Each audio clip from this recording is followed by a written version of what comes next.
Andarki Namaste. I am K. Anil Reddy, JL in Political Science, Government Junior College, Kachiguda. For the last few classes, we are dealing with the organs of the government. Okay. So far, we have learned about the legislature, structure, powers and functions. We have also learned about the executive, structure, powers and functions. Right. So now we know about the two important organs of the government. In today's class, we are going to study about the judiciary, structure, powers and functions.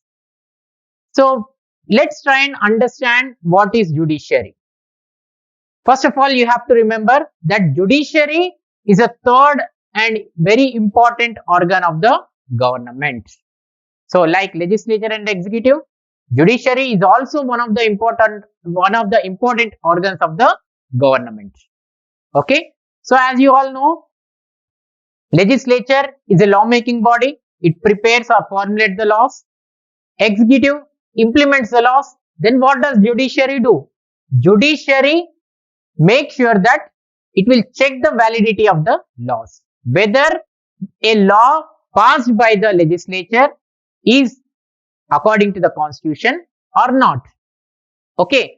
In other words, we can say judiciary will make sure that the government functions according to the democratic sense, in a democratic sense. That means it will make sure that legislature and executive acts according to the constitution. Okay. So that's why judiciary is very important. So in the words of Lord Bryce, he says the welfare of the state and also the efficiency of the government depends upon the impartial and unbiased justice that exists in that particular state. So that's why the efficiency of the government can be decided, or the welfare of the state can be decided only on the justice which is provided to the people. Okay.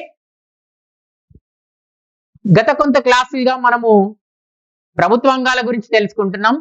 ప్రభుత్వాంగాల్లో భాగంగా శాసనశాఖ నిర్మాణం, అధికారాలు, విధుల గురించి తెలుసుకున్నాం.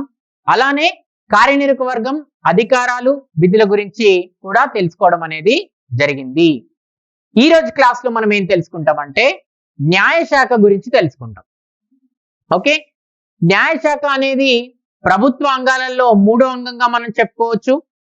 న్యాయశాఖ అనేది ఏం చేస్తుంది అంటే మనకి ఇంతకు ముందు చెప్పుకున్నట్టుగా శాసనశాఖ అనేది శాసనాలను రూపొందిస్తుంది. కార్యనిర్వాహక శాఖ అనేది శాసనాలను అమలుపరుస్తుంది. న్యాయశాఖ ఏం చేస్తుంది అంటే న్యాయశాఖ అనేది ఈ యొక్క చట్టాలు లేదా శాసనాలు ఏవైతే శాసనశాఖ రూపొందిస్తుందో అవి రాజ్యాంగబద్ధంగా ఉన్నాయా లేదా అని నిర్ణయించేటువంటి అధికారాన్ని న్యాయశాఖ చేపడుతుందని మనము చెప్పుకోవచ్చు. ఓకే. అందుకనే న్యాయశాఖ అనేది అతి ముఖ్యమైనటువంటి అంగంగా మనము చెప్పుకోవచ్చు. ఇంకా చెప్పాలి అంటే ఎవరైతే చట్టాలను ఆచరిస్తారో అటువంటి పౌరులను రక్షించడం, ఎవరైతే నేరాలకు పాల్పడుతూ ఉంటారో అటువంటి వాళ్ళని శిక్షించడం న్యాయశాఖ చేపట్టేటువంటి ముఖ్య విధులుగా మనము చెప్పుకోవచ్చు. ఓకే. సో లార్డ్ బ్రైస్ యొక్క అభిప్రాయంలో ఏంటంటే దేశం యొక్క శ్రేయస్సు లేదా రాజ్యం యొక్క శ్రేయస్సు, ప్రభుత్వం యొక్క పనితీరు అనేవి ఏ విధమైనటువంటి న్యాయ పాలన, ఏ విధమైనటువంటి న్యాయ వ్యవస్థ ఉంటుందో వాటిపైనే ఎక్కువగా ఆధారపడుతూ ఉంటాయనే అంశాన్ని లార్డ్ బ్రైస్ అనే అతను పేర్కొనడం అనేది జరుగుతుంది. ఓకే.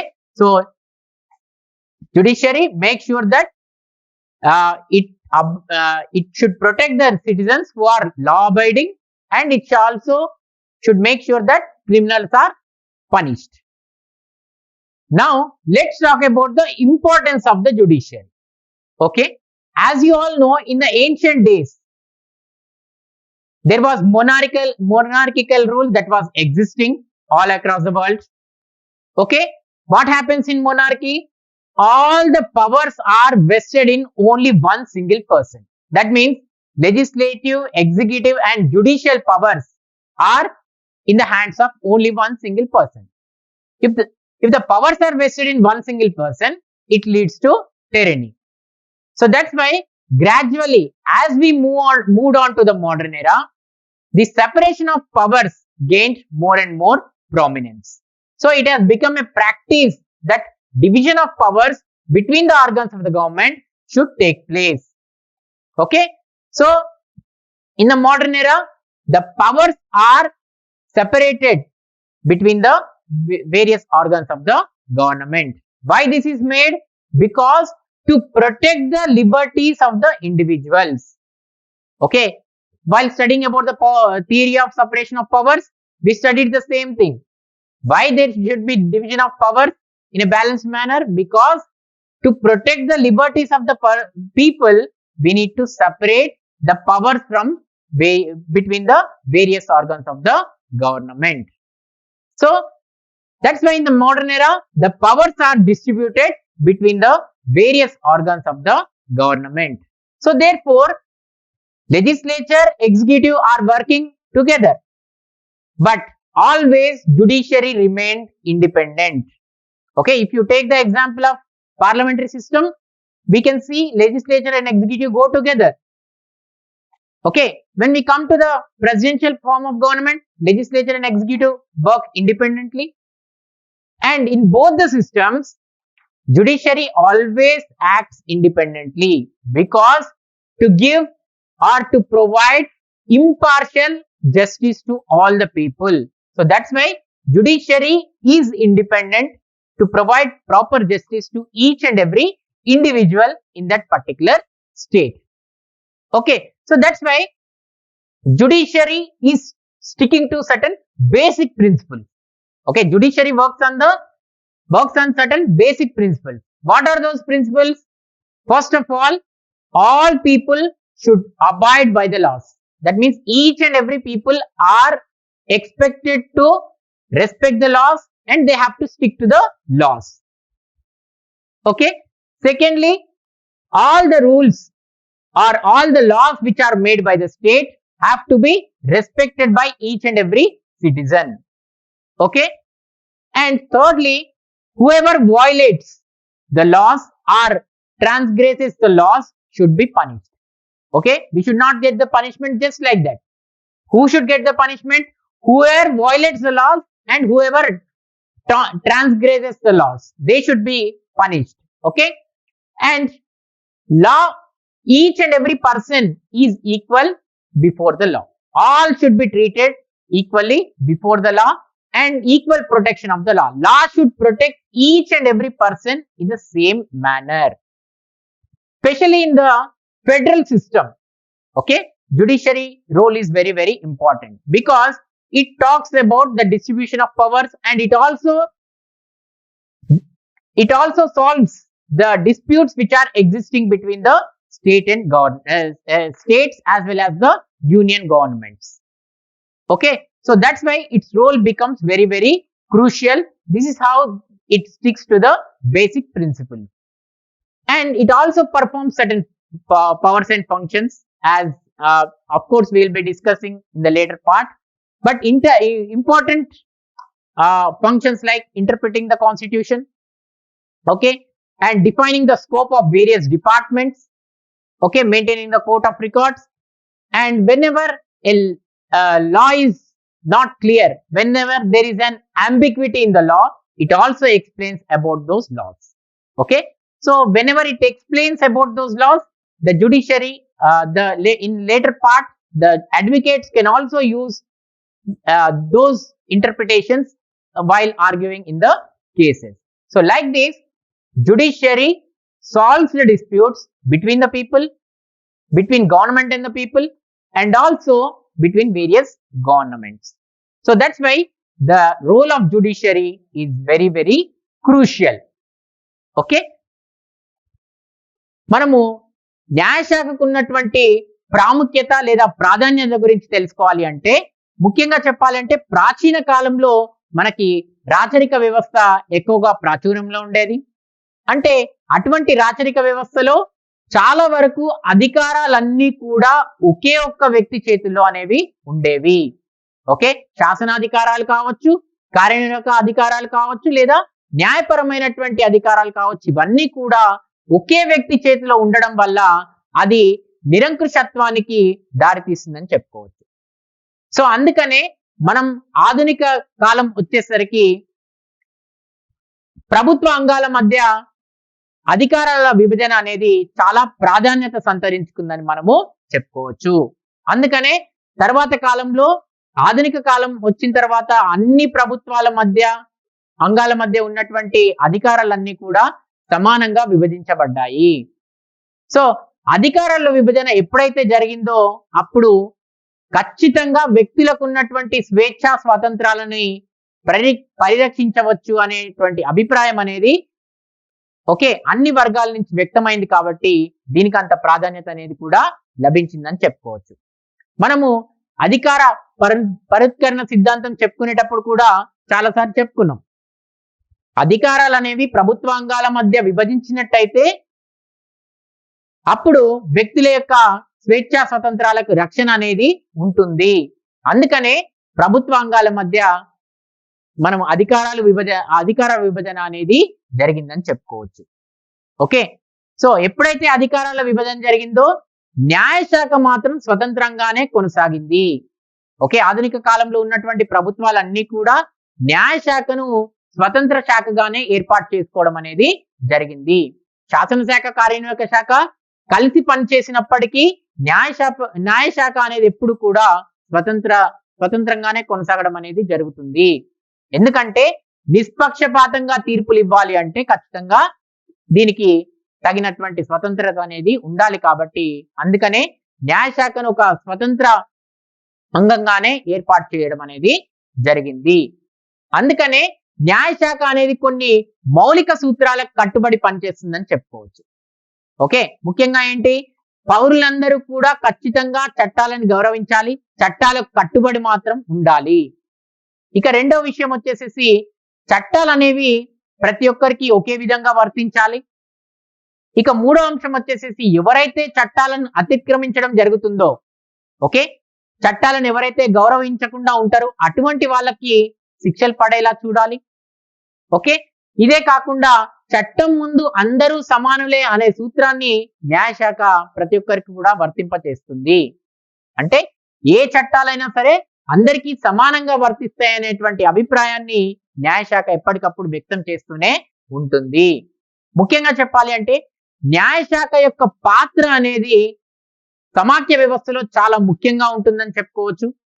ఎందుకంటే ఉన్నటువంటి రాష్ట్రాల మధ్య, కేంద్రం మధ్య ఎప్పుడైనా వివాదాలు వచ్చినప్పుడు వాటిని పరిష్కరించాల్సినటువంటి బాధ్యత న్యాయశాఖ పైనే ఉంటుంది. కాబట్టి అందుకనే ముఖ్యంగా సమాఖ్య వ్యవస్థలో దీని యొక్క ప్రాధాన్యత అనేది చాలా ఎక్కువగా ఉంటుందని మనము చెప్పుకోవచ్చు.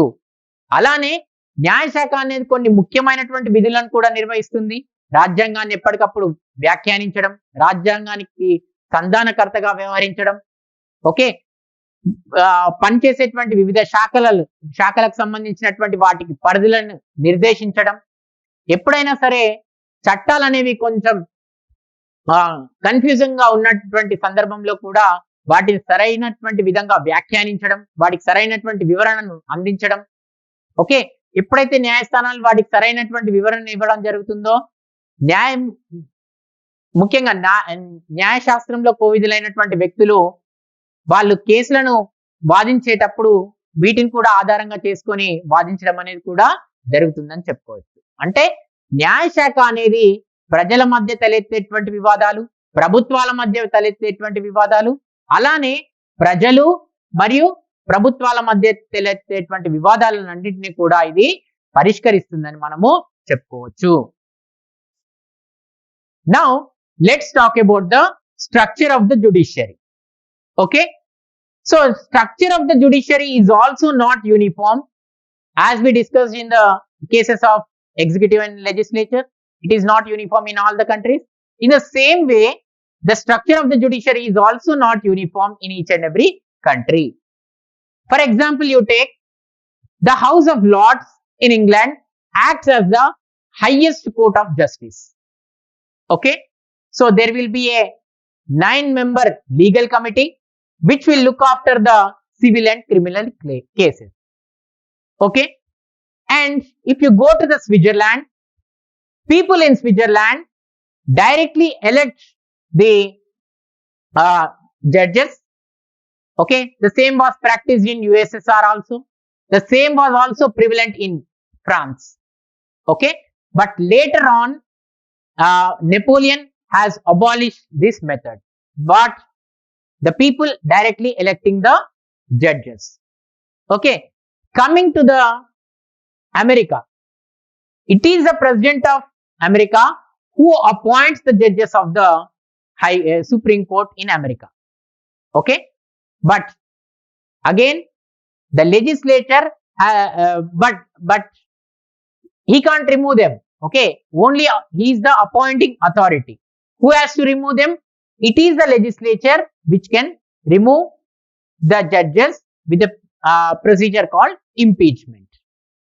Okay, and always remember, in America, once the judges are appointed, they will continue, okay, throughout life. That means there is no specific tenure that is prescribed for the judges of the Supreme Court of America. Okay, and coming to India, in India, again, for the Supreme Court and High Courts, it's the president who appoints the judges.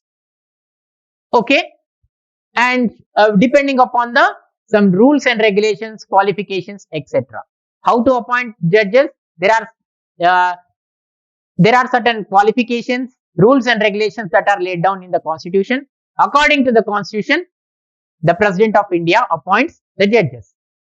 In India, the judges will continue in their office, okay, during their tenure. That's it. Okay, there is a limitation.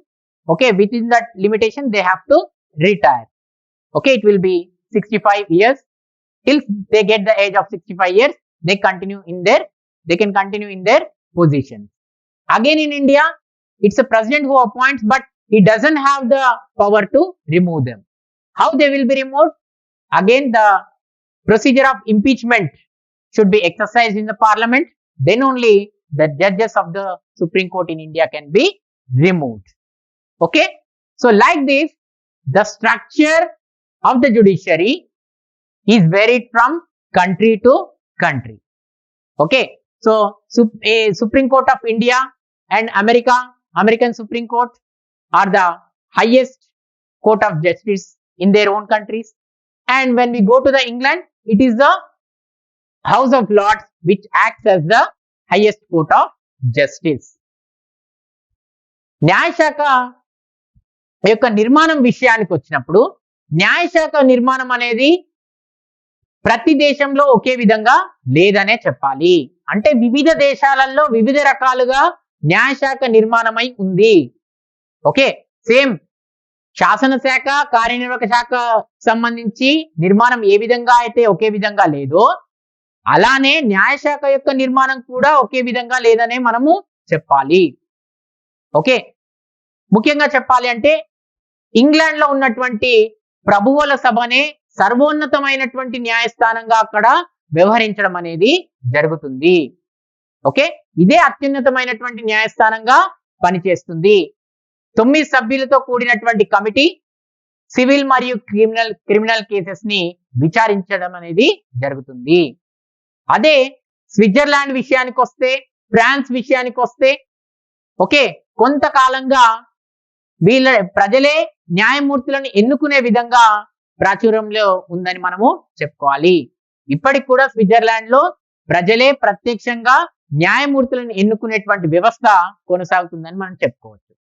France లో ఇటువంటి వ్యవస్థనే పాటించారు, కానీ Napoleon ఎప్పుడైతే పదవిలోకి రావడం జరిగిందో, అధికారంలోకి రావడం జరిగిందో, అప్పుడు ఈ విధానాన్ని పూర్తిగా నిర్మూలించడం అనేది జరిగింది. అమెరికా విషయానికి వస్తే, అమెరికాలో అధ్యక్షుడే న్యాయమూర్తులను నియమించడం జరుగుతుంది, కానీ తొలగించేటువంటి అధికారం మాత్రం అధ్యక్షుడికి ఉండదు. తొలగించాలి అంటే మళ్ళీ శాసనసభ ద్వారా, అభిశంసన తీర్మానం ద్వారా లేదా మహాభియోగ తీర్మానం ద్వారానే వాళ్ళని తొలగించేటువంటి అవకాశం ఉంటుంది. ఓకే, అందుకనే ఆ అమెరికాలో సరైనటువంటి కాల పరిమితి అనేది ఏది కూడా లేదు. ఒక్కసారి వాళ్ళు నియమించబడితే వాళ్ళు పూర్తి కాలం పాటు పదవిలో కొనసాగేటువంటి అవకాశం అనేది ఉంటుంది. అంటే ఎటువంటి కాల పరిమితి అనేది అమెరికా రాజ్యాంగంలో రాసి లేదు అని మనం చెప్పాలి. అదే భారతదేశం విషయానికి వస్తే భారతదేశంలో న్యాయమూర్తులందరినీ ప్రధాన న్యాయమూర్తిని హైకోర్టులకు కావచ్చు, సుప్రీంకోర్టుకు కావచ్చు నియమించేటువంటి బాధ్యత రాష్ట్రపతి పైనే ఉంటుంది. అయితే రాష్ట్రపతి కొన్ని నియమ నిబంధనలకు లోబడి అర్హతలకి లోబడి మాత్రమే వాళ్ళని నియమించేటువంటి అవసరం ఉంటుందని మనం చెప్పుకోవచ్చు. అయితే రాష్ట్రపతి ఇక్కడ నియమిస్తాడు, కానీ మళ్ళీ రాష్ట్రపతికి తొలగించేటువంటి అధికారం అనేది లేదు. మళ్ళీ తొలగించాలంటే పార్లమెంట్ లో మహాభియోగ తీర్మానం ద్వారానే వాళ్ళందరినీ కూడా తొలగించేటువంటి అవకాశం ఉంటుంది. ఓకే, సో ఈ విధంగా భారతదేశంలో అమెరికాలో సుప్రీంకోర్టులు అనేవి సర్వోన్నతమైనటువంటి న్యాయ వ్యవస్థగా కొనసాగుతాయి.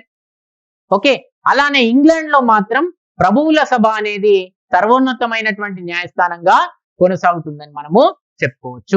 Now let's talk about the various powers and functions of the judiciary.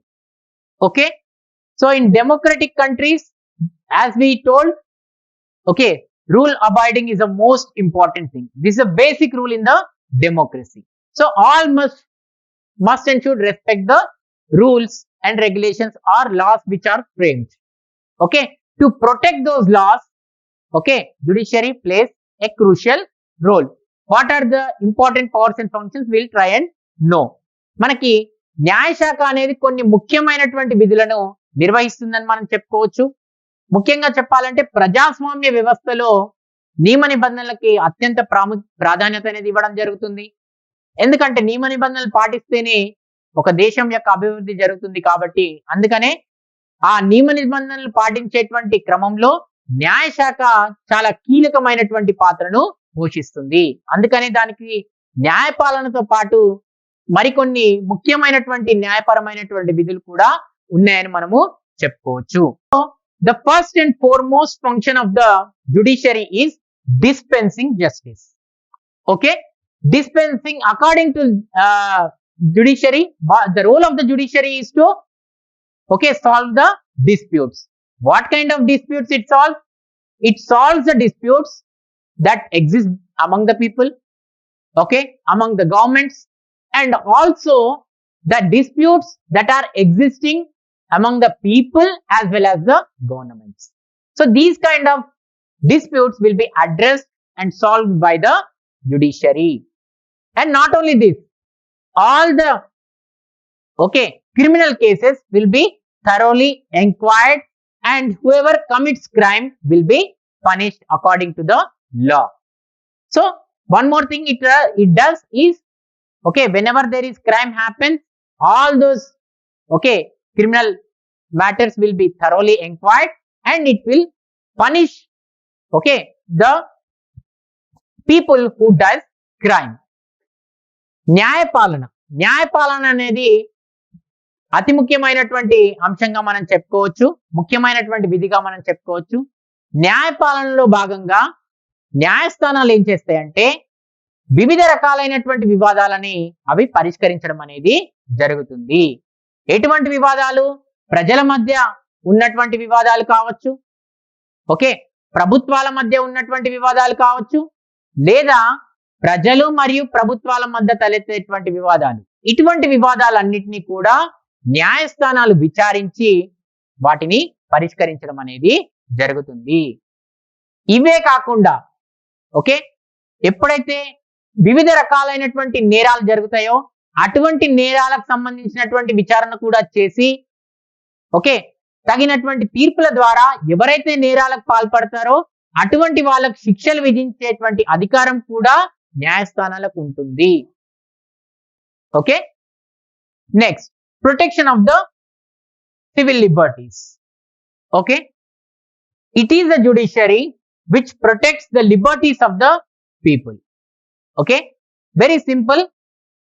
Most of the constitutions in the modern era have guaranteed certain fundamental rights to its citizens.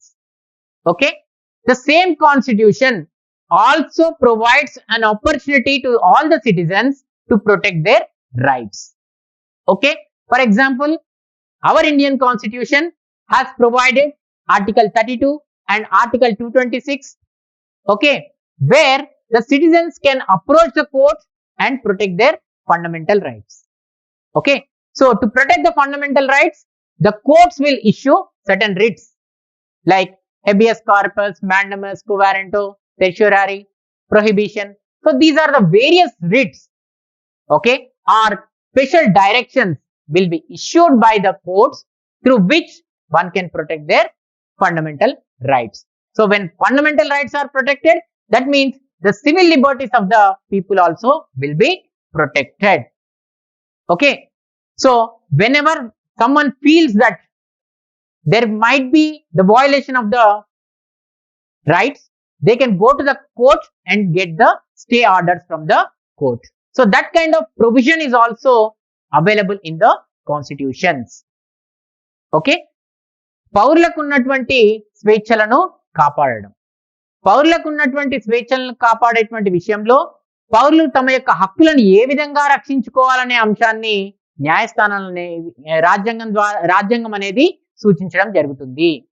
మనం ఏ విధంగా పరిరక్షించుకోవచ్చు అంటే న్యాయస్థానాలకు వెళ్ళి మన హక్కులను మనం పొందేటువంటి అవకాశం రాజ్యాంగాలు కల్పించడం అనేది జరిగింది. ఓకే, ముఖ్యంగా చెప్పాలంటే భారతదేశంలో ఉన్నటువంటి రాజ్యాంగం భారత పౌరులకు కొన్ని ప్రాథమిక హక్కులను కల్పించింది. అలాగే ఆ ప్రాథమిక హక్కులను 32వ నిబంధన ద్వారా మరియు 226వ నిబంధన ద్వారా ఏ విధంగా పరిరక్షించుకోవాలో కూడా సూచించడం అనేది జరిగింది. అయితే ఎప్పుడైతే ఒక వ్యక్తి న్యాయస్థానాన్ని ఆశ్రయించడం జరుగుతుందో అప్పుడు న్యాయస్థానాలు అనేవి కొన్ని ప్రత్యేకమైనటువంటి ఆదేశాలు జారీ చేయడం జరుగుతుంది. ఓకే, ఆ ఆదేశాలు అనేవి రిట్ల రూపంలో జారీ చేయడం జరుగుతుంది. ముఖ్యంగా చెప్పాలంటే హెబియస్ కార్పస్ కావచ్చు, మాండమస్ కావచ్చు, ఇలా రకరకాలైనటువంటి ఆదేశాలను జారీ చేయడం ద్వారా ప్రజల హక్కులకి భంగం కలగకుండా న్యాయస్థానాలు రక్షించడం అనేది జరుగుతుంది. ఎప్పుడైనా సరే ఒక వ్యక్తి తన హక్కులకు భంగం కలుగుతుంది అని భావించినప్పుడు తను న్యాయస్థానం ద్వారా స్టే ఆర్డర్ కూడా తెచ్చుకునేటువంటి అవకాశం ఉంటుంది. సో ఈ విధంగా న్యాయస్థానాలు అనేవి పౌరుల స్వేచ్ఛలకు హామీని కల్పిస్తాయి, పౌరుల స్వేచ్ఛలకు పరిరక్షణగా ఉంటాయని మనము చెప్పుకోవచ్చు. Next let's talk about the third one, that is protection of the constitution. So it is the judiciary which protects the constitution. Okay, how it will protect? Whenever the executive and legislature makes the laws which are contradictory to the constitution, the judiciary will declare them as invalid. Okay, that means it won't allow legislature and executive to pass the unconstitutional laws. Okay, so that's why we can say judiciary is the very important interpreter of the constitution in the democracy. It won't allow the executive and legislature to pass unconstitutional laws. So this kind of authority or power of the judiciary, we call it as judicial review. Okay, రాజ్యాంగానికి రక్షకుడిగా కూడా మనము న్యాయ వ్యవస్థను చెప్పుకోవచ్చు. ముఖ్యంగా ప్రజాస్వామ్య వ్యవస్థలో రాజ్యాంగానికి ఒక సంరక్షకుడిగా న్యాయ వ్యవస్థ ఉంటుందని చెప్పుకోవచ్చు. ఎప్పుడైతే శాసనశాఖ, కార్యనిర్వాహక శాఖ రాజ్యాంగానికి వ్యతిరేకమైనటువంటి చట్టాలు చేస్తాయో వాటివి చెల్లవు అని చెప్పేటువంటి అధికారాన్ని న్యాయ వ్యవస్థ కలిగి ఉంటుందని చెప్పుకోవచ్చు. అంటే రాజ్యాంగ వ్యతిరేకమైనటువంటి చట్టాలు ఏవి కూడా అమలవ్వకుండా చూసేటువంటి బాధ్యత న్యాయస్థానం తీసుకుంటుంది. ఇటువంటి అధికారం ఏదైతే న్యాయస్థానానికి ఉంటుందో ఈ అధికారాన్ని మనం ఏమంటున్నామంటే న్యాయ సమీక్ష అధికారం అంటున్నాం. ఓకే, న్యాయ సమీక్ష అధికారం ద్వారా ఒక చట్టం అనేది రాజ్యాంగానికి అనుకూలంగా ఉందా లేదా రాజ్యాంగానికి వ్యతిరేకంగా ఉందా అని నిర్ణయించేటువంటి అధికారాన్ని న్యాయ వ్యవస్థ కలిగి ఉంటుంది. Okay, so from rest of the points we will discuss in the next class. Thank you.